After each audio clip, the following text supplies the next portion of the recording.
So let's move on from the Pistons. What we're going to do, because I'm looking at the time, is... Oh, sorry for eating up so much time, by the way. No, we ranted for a while and you Heat, wouldn't get a chance to talk. The Heat's one also went for a while, too. Great conversations. I want to get to the two that make sure we get to the two topics we didn't hit yesterday, the backloaded one. So we're going to talk about the Raptors for a little bit. And basically the thing is here, the two big moves that the Raptors, in my mind, have made. First, VanVleet signs. It's a 4-year, $85 million contract. Also, they got the biggest addition in the Aaron Baines fan account coming to town. 2 years, $14.3 million for the Bane train coming to Tampa. It's not just Tampa Bay now; it's the Tampa Baines Raptors down there in Florida. Soapy, I'm going to go to you first. Mainly this is about Fred VanVleet, and the biggest question that I had, and I'm not saying that I disagree with his move, but was it right for Fred VanVleet to stay with the Raptors, or should he have looked to move on like one of the ones we speculated, the Knicks? Should Fred VanVleet have moved on, or was this just a, hey, I got my money, I'm staying home, good decision for Fred? I mean, hey, dude, his dad came back from the grocery store. He's back, baby. He didn't leave you. He went to go get cigs and actually came home. Yeah. It's one of those things that I think if he went to the Knicks, that would have been terrible. Mm-hmm. I'm a firm believer that Fred VanVleet should have stayed here. I'm happy he did because he's still on maybe, depending on how people's opinions of the Raptors are, they may or may not still be a competitor. Mm-hmm. But it's one of those things of, he still gives them that chance to be good. Because it's one of those things of, obviously we got to see how Siakam, maybe not rebounds, but how much better can Siakam get? Can he be like the guy for this team? Where obviously, it's been Kyle Lowry, and that absolute dump truck of an ass of his. Sorry, I have to just bring up Kyle Lowry's ass at least once a show now. The dump truck. Yeah. I think it's one of those things that with him staying on this team, they still have a really good point guard rotation of him and Lowry. Mm-hmm. I think. And then obviously with the Bane signing as well, you don't exactly fill in the role of Gasol and Ibaka, but you get a person who's pretty comparable. He can step into that role. Maybe not exactly, as good. Obviously, I may or may not have said off the show that one time that, Aaron Baines is better than Marc Gasol. But, Was that Celtics Baines? Was that no, this Suns year Baines? Bubble Baines, baby. Bubble Baines. Dude, you can't tell me that we're going to have a bubble and I can't call him Bubble Baines. Dave, it looks like you're hating on it. Looks like you're hating on Bubble Baines. Saying there are a couple of statements that you have made that will not fly with our Toronto/Tampa Bay fans. The fact that you're like, I guess you can consider the Raptors still, what was the phrase used? Like, competing or something like that. Like, well, yeah, they're still competing. They're still gonna be like a top 4 team in the fucking East. Yeah, top but 5. like, in the one thing, I was gonna say the one thing that Dave, before I get because I was gonna branch off into what you thought about it. The thing though that Soapy's right about is, yes, they're gonna compete. Raptor fans can get mad at the wording of that all they want, but the one thing he's right about is if the Raptors are going to win in the playoffs, it ain't Fred VanVleet, it ain't Kyle Lowry that needs to show that he can put the team on his back to. Fred earned this paycheck. Fred played up. Some people may say it's an overpay for Fred, but he's been saying from the start, bet on yourself. He bet on himself, he got paid. Kudos to him. Siakam now needs to show that if there's a playoff series, that he can step up. He's the one that I think the spotlight is on, because going into last year's playoff, they were they asked Kyle Lowry straight up, well, what if he can't? And Kyle Lowry goes, well, I guess we're going to learn. And if not, we're going to make them learn the hard way. And that's what happened. They got bounced from the playoffs. So for me, yeah, they're going to compete in the regular season, but can Siakam step up in the playoffs, put the team on his back? Because he should be the number one on this team. Should he?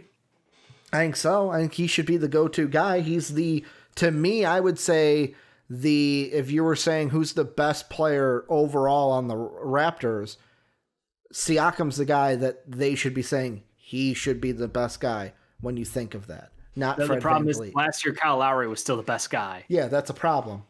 Is that like? I think so. Dude, I think it's a problem. yeah, I'm basically stepping out of the shadow of last year's performance where he got to play next to Kawhi Leonard, the MVP of the finals, the guy who just was the best two-way player in basketball. Oh, I know.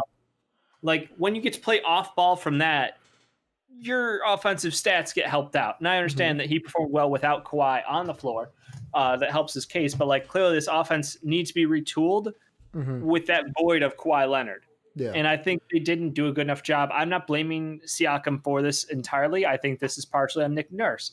I think Nick Nurse didn't go out of his way to retool the offense to work with the skill set of his current players. Okay. I think they were able to lean heavily on a player like Fred VanVleet, who, like you said, he earned this contract. He had a really good performance in the playoffs. I think he put up just shy of 20 points a game, like 7 assists, 4 boards on literally 40, 39, 84 shooting splits. Like, you can't really ask for much of a better playoff performance from your starting shooting guard out there. Like, he was excellent. Oh, bye Soaps.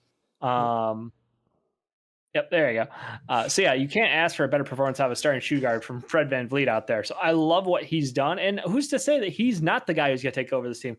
Who's to say Fred VanVleet doesn't show up next year and drop 24 a night? Like, I think you putting this on Siakam is you projecting that, like, well, we saw what you were 2 years ago now with Kawhi Leonard out there, and you looked like you were ready to take that next step. Why didn't you take that next step? What if he's just Miles Turner in it? And like, this is who Siakam is. Siakam's like an 18 point a game at the top end kind of player who can get you boards, who's got athleticism, who can defend damn near any position on the floor. Yeah. And like, they've just got two really good versatile wings, an OG and a newbie and Siakam. But offensively, they're going to end up leaning on their guards a little bit more. They've got good depth at the guard position off the bench, assuming there's a re-sign there. I didn't check with the Norm Powell status. But like, I think that this is a team where maybe they won't get, that big star role out of Siakam. Maybe he's just not that guy, and that's okay. What if OG takes a step forward again? And last year was a big move for him because he was out there defending 1 through 5, and he could fucking shut people down. But like, you got to have more of an offensive game, or you got to scheme for it. And it didn't seem like their scheme, like they were unselfish with the basketball, but they didn't run set plays to force the ball through a Siakam, to force the ball through OG. It was like, balls in your hand, Kyle, balls in your hand, Fred. Yeah. Make shit happen. It's on you guys.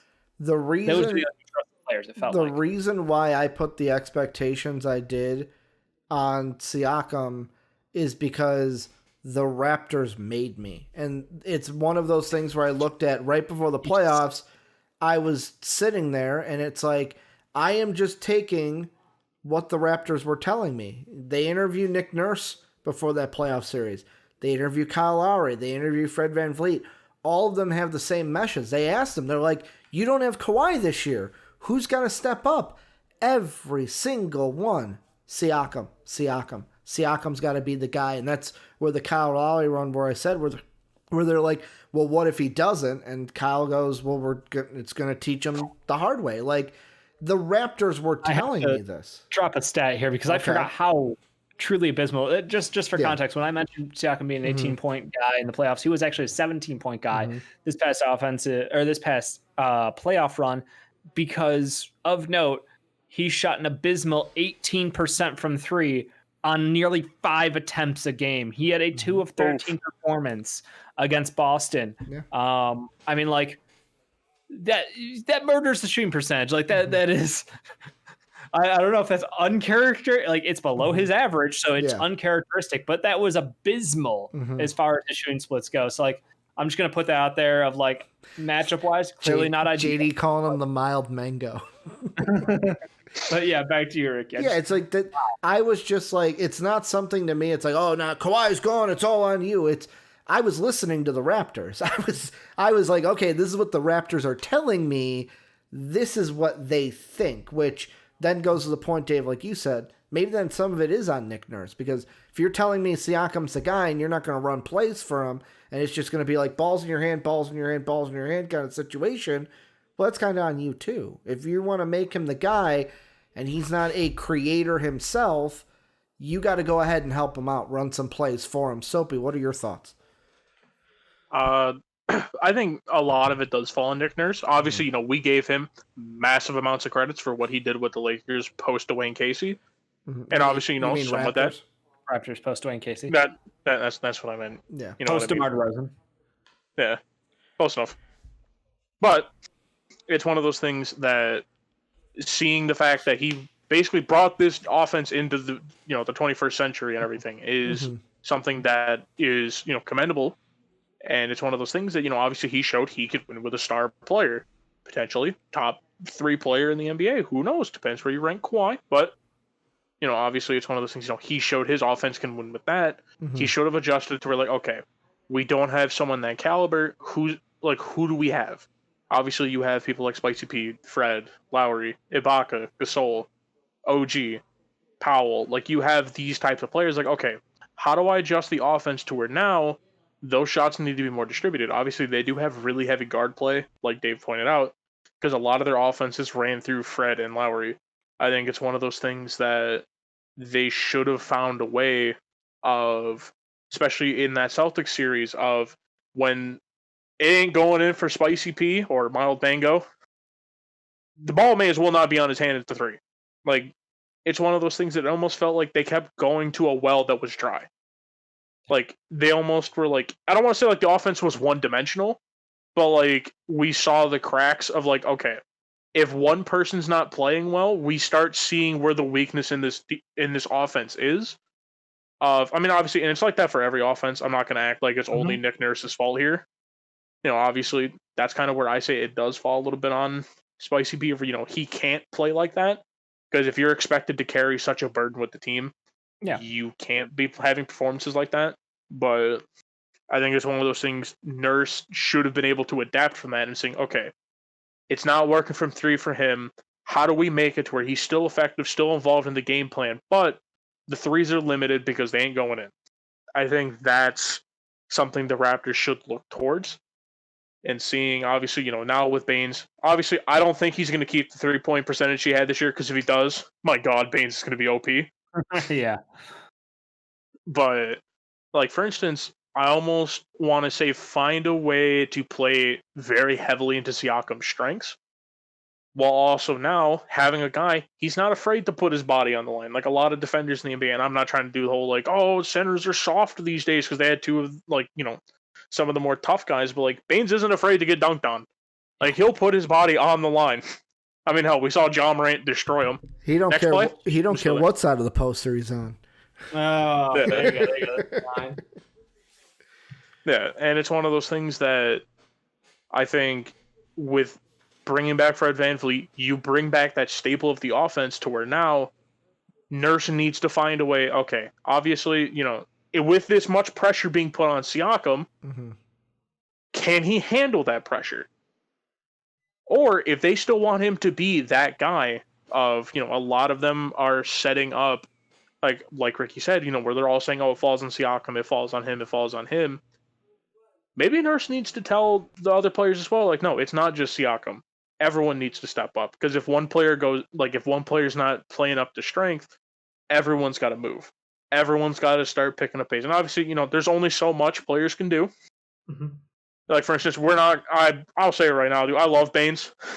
We're not getting, like, Suns Baines. We're probably going to get, like, Celtics Baines, which still is not bad. Don't get me wrong, Raptors fans. It's still good. We got Bubble Baines in Florida. Tampa Bay's in Florida. Like, we could get Bubble Baines. Yeah, who knows? I mean, I don't know if we're going to get Bubble Baines, but... Like JD said, he stopped Embiid. If he gets the green light to shoot 4 threes a game, we're in business, man. That's on the side. Oh, yeah. Like, I'm with you. I'm all about the spacing he can provide for this team. He's dynamic out there, but yeah, we will see which form of Baines we get. Yeah.